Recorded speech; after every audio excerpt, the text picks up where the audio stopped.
जी अस्सलाम वालेकुम। जैसे हम पहले डिस्कस कर चुके थे कि हमारे पास ह्यूमन मेमोरी जो है वो हम डिवाइड करते हैं into sensory memory, short term memory, long term memory. तो हम डिटेल में डिस्कस करेंगे कि एक्सप्लिसिट मेमोरी क्या है, इम्प्लिसिट मेमोरी क्या है, देन वी डिस्कस ये डिक्लेरेटिव और प्रोसीजर मेमोरी क्या है, एपिसोडिक और सिमेंटिक मेमोरीज क्या है।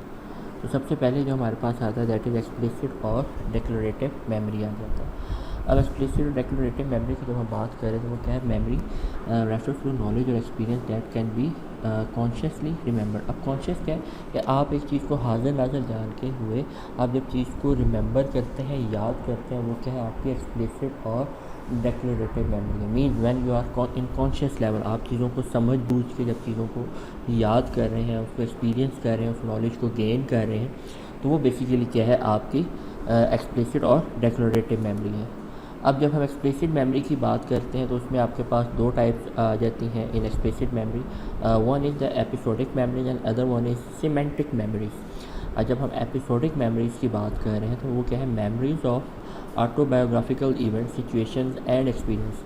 बेसिकली वो आपके इवेंट जो कि आपकी ज़िंदगी में गुजर चुके हैं, या सिचुएशन जो आपके गुजर चुके हैं, जो चीज़ें आप एक्सपीरियंस कर चुके हो, उसको जो आप याद रखते हैं वो आपकी एपिसोडिक, मीन एक एपिसोड के लिहाज से आपके माइंड के अंदर चीज़ें स्टोर हो रही हैं। फॉर एग्जांपल जैसे आप रिमेंबर करते हैं अपनी 5th बर्थडे पार्टी को, आप जब 5 साल के थे उस वक्त आपने जो बर्थडे पार्टी सेलिब्रेट की होगी, उसकी जो एक एपिसोड है वो आपके माइंड में स्टोर होगी, तो वो क्या है आपकी एपिसोडिक मेमोरी है। फिर आती है आपके पास semantic memories, memories of word meaning and understanding. अब आपके पास फॉर एग्जांपल मैं बात करता हूँ कि जैसे हम हाईवे पे जा रहे होते हैं और हाईवे पे आपके पास लिखा होता है कि जी 50। अब वो 50 जो लिखा हुआ है स्पीड, वो क्या है आपकी स्पीड लिमिट जो है वो 50। अब वो क्या है आपकी मीनिंग और अंडरस्टैंडिंग है रिगार्डिंग दैट नंबर, तो वो क्या है आप किसी भी चीज़ को याद रखते हैं तो वो क्या है आपकी सिमेंटिक मेमोरी है। तो हमारे पास जब हम एक्सप्लिसिट मेमोरी की बात करेंगे दो टाइप्स हैं, एपिसोडिक एंड सिमेंटिक। देन हमारे पास आता है कि इम्प्लिसिट और नॉन डिक्लेरेटिव मेमोरी। अब वो क्या है, implicit and non declarative memory refers to knowledge that we can not consciously access, जिसको हम कॉन्शियसली एक्सेस नहीं कर रहे होते, ये नहीं कह रहे होते अच्छा हम सोचेंगे और फिर हम उस इंफॉर्मेशन तक, वो ऑटोमेटिकली आपके माइंड में चीज़ें चल रही होती हैं।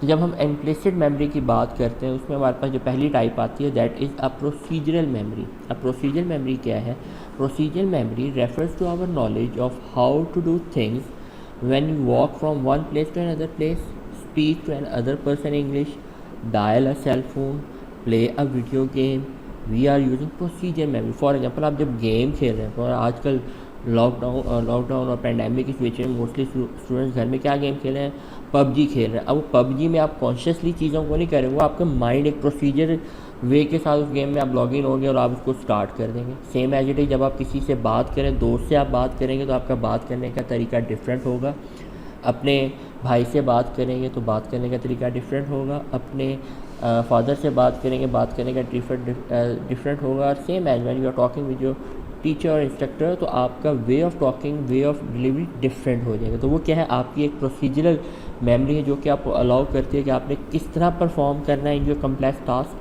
And even though we may not be able to explain to others how we do them. बाद दफ़ा हम दूसरों को एक्सप्लेन भी नहीं कर पा रहे होते कि जी मैं कैसे कर रहा हूँ। फॉर एग्जाम्पल अगर आप गेम एक अच्छी खेल रहे हैं तो आप किसी दूसरे पर्सन को तैयार नहीं कर सकते कि इस गेम को कैसे खेलना है या इस गेम को कैसे आपने स्टार्ट करना है। तो क्या है आपके पास एक प्रोसीजरल मेमोरी है। देन आता है जी प्रेमिंग। अब प्रेमिंग क्या है, प्रेमिंग और changes in behaviour as a result of experience that have happened frequently और रिसेंटली। अब आपके बिहेवियर्स के अंदर जो चेंज आता है ड्यू टू सम एक्सपीरियंसेस, जैसे हमने लर्निंग में पढ़ा, तो लर्निंग क्या है, a permanent change in your behaviour. तो बेसिकली प्रेमिंग क्या है कि जब आपके बिहेवियर में चेंज आता है ड्यू टू सम एक्सपीरियंसेस जो कि फ्रीक्वेंटली हैपन होते हैं या रिसेंटली हैपन हो, तो प्रेमिंग बेसिकली रेफर क्या करिए both to activation of the knowledge and to influence that activation of behaviour, कि आपने कोई चीज़ सीखी और उस सीखने के बाद आपके बिहेवियर में चेंज। फॉर एग्जाम्पल आपको टीचर ने पढ़ाया कि वर्ड काइंडनेस, आप किस तरह लोगों के साथ काइंडनेस कर सकते हैं, किस तरह लोगों के साथ उनको रिस्पेक्ट दे सकते हैं, किस तरह उनका ख्याल रख सकते हैं, केयर कर सकते हैं। अब वो आपने अल्फाजों को सीखा, अब उसके सीखने के बाद अगर आपके बिहेवियर के अंदर भी वही चेंज आ गई कि आपके अंदर लोगों के ऊपर शफकत करना आ गया, आपकी काइंडनेस आ गई, तो वो क्या है आपने उसको एक्सेस करेगी। जो वर्ड आपने सीखा उसी वर्ड को आपने एक्सप्रेस भी कर दिया। सीखना वर्ड को और उसको एक्सपीरियंस करना और उसको प्रेजेंट करना, तो बेसिकली क्या है, फ्रेमिंग आती है जो आपके बिहेवियर को उसने चेंज कर दिया। फिर आता है कि जी हम देखते हैं कि structure of long term memory जो है वो किस तरह categories, prototype and schemas develop करते हैं। तो बेसिकली क्या है कि memories that are stored in long term memory are not isolated but rather are linked together into categories और network of associated memories that have features in common with each other. For example ये नहीं होगा कि आपके memory के अंदर different जगहों पे डिफरेंट आप कैटेगरीज बना लेते हैं। फॉर एग्जांपल आपके माइंड के अंदर एक फ़र्नीचर की कैटेगरी होगी, आपके माइंड के अंदर एक ऑटोमोबाइल की कैटेगरी होगी। जैसे आप फर्नीचर की कैटेगरी में जाएंगे, आप कहेंगे अच्छा जी एक ऑफिस फर्नीचर है, एक घर का फर्नीचर है। फिर उसमें आप आगे जाएंगे तो आप सोचेंगे कि घर के फर्नीचर में क्या क्या रिक्वायरमेंट्स होती हैं, ऑफिस के फर्नीचर में क्या रिक्वायरमेंट्स होती हैं, या अगर क्लासरूम का फर्नीचर है तो उसकी क्या। अब आपकी कैटेगरी क्या बनी, फर्नीचर, और फर्नीचर से नीचे आपकी ये चीज़ें आ गई। सेम एज इट इज जब हम ऑटोमोबाइल की बात करें तो आपने कहा कार्स एंड बाइक्स। फिर बाइक्स में जब आप कार्स में गए आपने कहा होंडा, टोयोटा, डिफरेंट कंपनीज आ गई same as for the bike. तो वो क्या है, आपके पास कैटेगरीज बन गई जो आपकी गाइड करती हैं आपके बिहेवियर को, जो कि एक फंडामेंटल पार्ट है ह्यूमन नेचर का। फिर आता है spreading activation which occurs when activating one element of a category activities other associated elements. आपके अगर एक एलिमेंट एक्टिवेट हुआ है तो उसके साथ दूसरे एलिमेंट भी एक्टिवेट हो जाएंगे। फॉर एग्जांपल जैसे उसमें बात की कि अगर आपको रेंच चाहिए तो रेंच के साथ आपको स्क्रू ड्राइवर भी याद आ जाएगा। वो क्या आ गया, आपने एक वर्ड को याद करने से आपके साथ एक और जो एसोसिएटेड वर्ड है वो भी याद हो गया। फिर आ जाएगी आपके पास प्रोटोटाइप। अब प्रोटोटाइप क्या है, members of category even those with defining features can be compare to category prototype which is the member of category and that is most average और टिपिकल। अब यहाँ पे आप कैटेगरीज को प्रोटोटाइप पे लेके आ गए। Some category members are prototypical और similar to the category than other. सम बाद दफ़ा वो सिमिलर होते हैं और बाद दफ़ा वो चेंज होते हैं। जैसे यहाँ पे जो एग्जांपल डिस्कस की कि सच एज सीमेंस जो है are highly prototypical of category cat, वो बिल्लियों की उस कैटेगरी में से आते हैं, लेकिन उस कैटेगरी में और भी क्या आ रहे हैं, लॉयंस भी आते हैं, लेकिन वो उस तरह से लेस प्रोटोटिपिकल है। So we retrieve information that is typical for a category faster than we retrieve information that is less prototypical. वो हम उस इंफॉर्मेशन को ज़्यादा अच्छे तरीके से रिट्रीव कर लेते हैं जो कि उस प्रोटोटाइप के साथ मैच कर रही होती है as compare to that information जो कि उस प्रोटोटाइप से मैच या लेस उसके साथ लिंक कर रही होती है। फिर आता है जी आपके पास स्कीमास। अब स्कीमास क्या है, mental categories are sometimes referred to as schemas or framework of knowledge in long term memory that help us to organize information। अब क्या है, हम अपनी इंफॉर्मेशन को ऑर्गेनाइज एक स्कीमा डेवलप कर रहे हैं। We have schemas about object, हम किसी चीज़ के बारे में हमारे माइंड के अंदर एक स्कीमा होगा, लोगों के बारे में होगा, इवेंट्स के बारे में होगा, सोशल ग्रुप के बारे में होगा।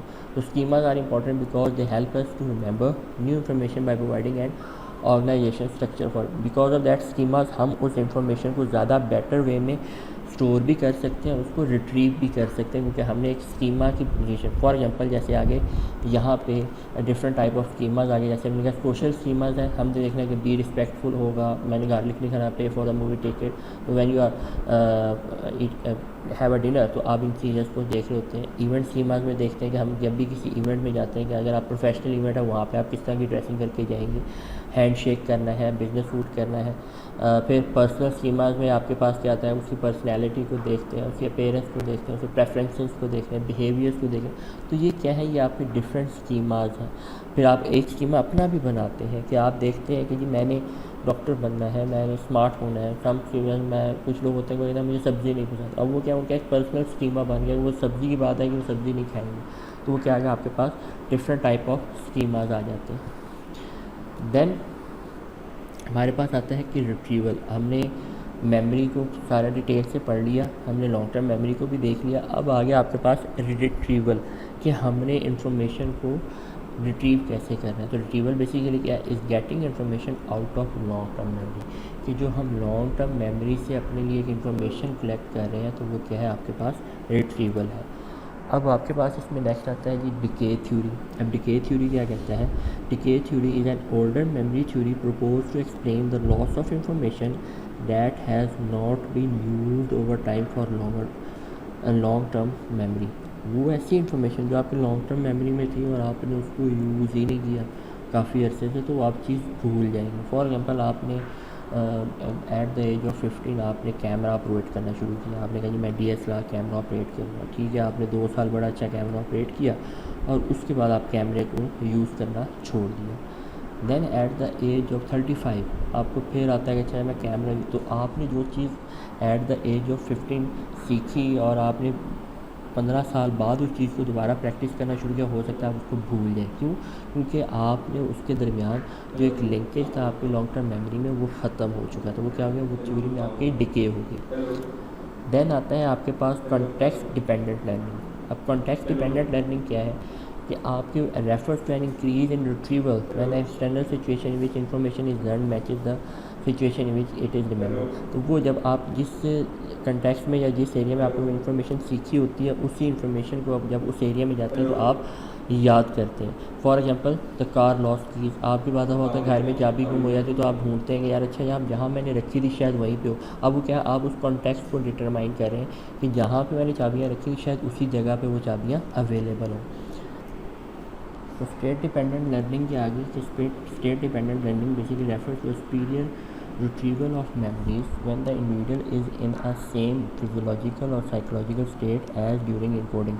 कि जब आप चीज़ को याद कर रहे होते हैं, इनकोड कर रहे होते हैं, उसी स्टेट में जब आप दोबारा चीज़ को रिट्रीव करेंगे तो आप ज़्यादा बेटर वे में इंफॉर्मेशन रिट्रीव कर सकते हैं। जैसे इसमें हम एग्जांपल को डिस्कस करते हैं कि a person who is using a drugs and during taking drug उसने एक चीज़ को रिट्रीव किया अनकॉन्शियसली, एक चीज़ को मेमोराइज़ किया, इनकोड किया एक इन्फॉर्मेशन को, और जब वो उसी स्टेट ऑफ माइंड में जाएगा तो वो उस इन्फॉर्मेशन को ज़्यादा बेटर वे में रिट्रीव कर सकता है। फिर आता है आपके पास प्राइमेसी इफेक्ट।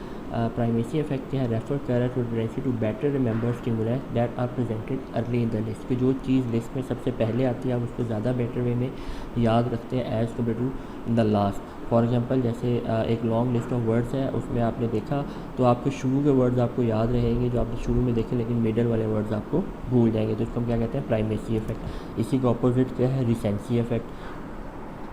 रिसेंसी इफेक्ट क्या कहता है, effect refers to tendency to better remember stimuli that are presented later in the list. आप उस स्टिमुलाई को ज़्यादा बेटर वे में याद रखते हैं जो कि एंड में आपको प्रेजेंट किया जाए। फिर हम जब बायोलॉजी ऑफ मेमोरी को देखते हैं तो उसमें जो ग्लूटामेट है न्यूरोट्रांसमीटर है and a form of an amino acid glutamic acid इस पर have the most important neurotransmitter in the memory. एक किस्म का न्यूरो ट्रांसमीटर है जो कि आपकी इंफॉर्मेशन को ट्रांसमिट करता है from one layer of memory to another layer of memory. When animals including people are under stress आपका ग्लूटामेट जो है वो ज़्यादा सिक्रेटेड होता है। This glutamate can help them remember. The neurotransmitter serotonin is also secreted while animal learn and इसमें आपकी ये बेसिकली आपकी बायोलॉजिकल फॉर्म ऑफ थिंग्स आ गई कि जब आप चीज़ स्ट्रेस में होंगे तो ग्लूटामेट ज़्यादा सिक्रेट हो रहा होगा। फिर माइंडफ्रेन जो है may also increase memory particularly for stressful events. आपके उस इवेंट्स में आपकी मेमोरी ज़्यादा मेमोराइज कर रहे होते हैं बायोलॉजिकल नेचर की वजह से। फिर आता है आपके पास डिसऑर्डर रिलेटेड टू मेमोरी। सबसे पहले जो आ गया दैट इज़ अमेंशिया। अमेंशिया क्या है, amnesia is a memory disorder that involves the inability to remember information as with memory interference effect. Dementia can work in either forward or backward direction affecting retrieval और encoding. या तो आपकी dementia affect करी होगी कि आप information को retrieve नहीं कर पा रहे होंगे या आप इंफॉर्मेशन को इनकोड नहीं कर रहे होंगे। रेट्रोग्रेड डिमेंशिया क्या आ जाता है कि जब memory disorder that produce an ability to retrieve event. आप जो पीछे इन्फॉर्मेशन उसको भूल याददाश्त चली गई तो आप पीछे वाली चीज़ों को याद नहीं कर सकते, वो क्या है, रेट्रोग्रेड डिमेंशिया। एंटीरोग्रेड डिमेंशिया क्या आ गई कि आपकी इनएबिलिटी है to transfer information from short term into long term. कुछ लोग होते हैं बात की और अगले लम्हे बात को भूल जाते हैं, तो वो क्या आ गया, उनकी शॉर्ट टर्म मेमोरी से वो चीज़ लॉन्ग टर्म मेमोरी में नहीं गई। तो ये क्यों होता है, बाद में स्ट्रोक हो सकता है या कोई ट्रॉमा आ सकता है जिसकी वजह से ये डिमेंशिया क्रिएट होता है इंसान के अंदर। फिर आपके पास आ जाते हैं कॉग्निटिव बायसेस। कॉग्निटिव बायसेस क्या थी, are the errors in memory और judgement that are caused by inappropriate use of cognitive process. जब आप अपने कॉग्निटिव प्रोसेस को सही वे में यूज़ नहीं करते तो ये बायसेस क्रिएट होते हैं। बेसिकली ये डिसऑर्डर्स आ जाते हैं आपके डिसीजन मेकिंग में।